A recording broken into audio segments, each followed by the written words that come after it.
നമുക്കമ്മയ്ക്കു വേണ്ടി ഒരു തൈ നടാം, കൊച്ചു മക്കൾക്കു വേണ്ടി ഒരു തൈ നടാം, 100 കിളികൾക്കു വേണ്ടി ഒരു തൈ നടാം, നല്ല നാളേക്കു വേണ്ടി.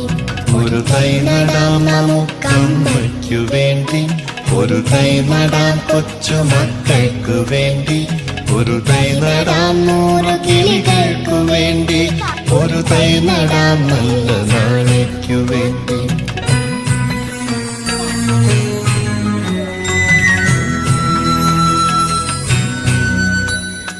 ഇത് പ്രാണവായുവിനായി നടുന്നു, ഇത് മഴയ്ക്കായി തൊഴുതു നടുന്നു. ഇത് പ്രാണവായുവിനായി നടുന്നു, ഇത് മഴയ്ക്കായി തൊഴുതു നടുന്നു. അഴകിനായി തണലിനായി തേൻ പഴങ്ങൾക്കായി